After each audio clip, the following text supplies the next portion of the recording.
Donc, il n'y a pas encore de satisfaction par rapport aux autres points. Et le point le plus important, c'est la généralisation de l'indemnité de logement, qui concerne l'ensemble des travailleurs de l'interministériel, à qui, je vous le rappelle, est constitué de 22 ministères.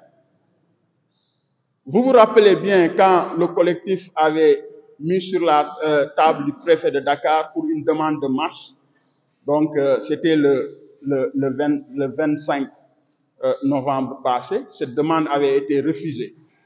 Et nous avons donc pris des démarches nécessaires pour véritablement donc entrer en contact avec l'autorité. Et c'est par la suite que la présidence de la République, en l'occurrence le directeur du cabinet du président, le ministre Matar Cissé, nous avait reçus avec son équipe. Nous profitons de l'occasion pour vraiment remercier le ministre directeur de cabinet qui a été vraiment réactif et donc sa promptitude donc a permis de s'asseoir autour de la table et de faire un diagnostic par rapport aux points de revendication. Dans un premier temps, c'était son directeur adjoint et les conseillers spéciaux du président.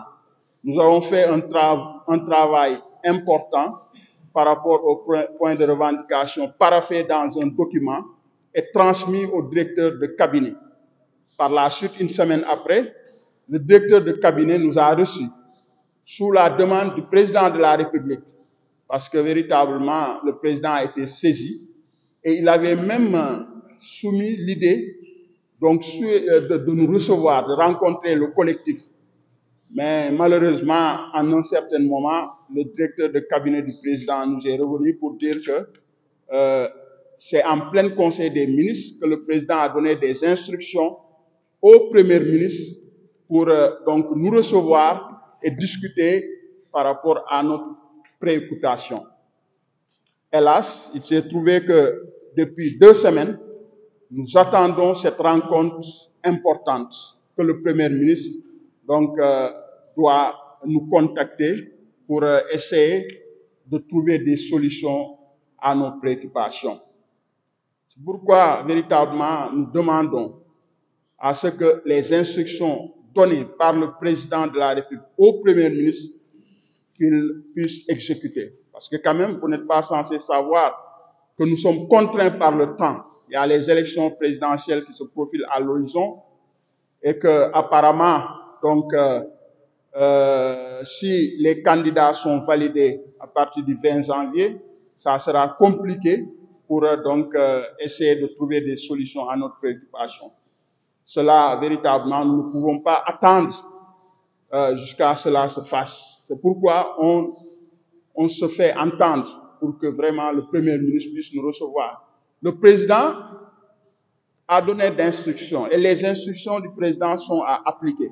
Pourquoi le Premier ministre tarde à nous recevoir? Nous avons tenté d'entrer en contact avec ses proches collaborateurs, mais toutes nos tentatives pour véritablement donc avoir la date exacte de l'audience avec le Premier ministre est restée vaine. C'est dans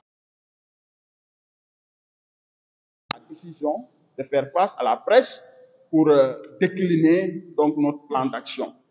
Vous n'êtes pas censé savoir que ce que nous réclamons est légitime, surtout la question de l'indemnité de logement. C'est une injustice qu'on souhaite que ça soit réparé.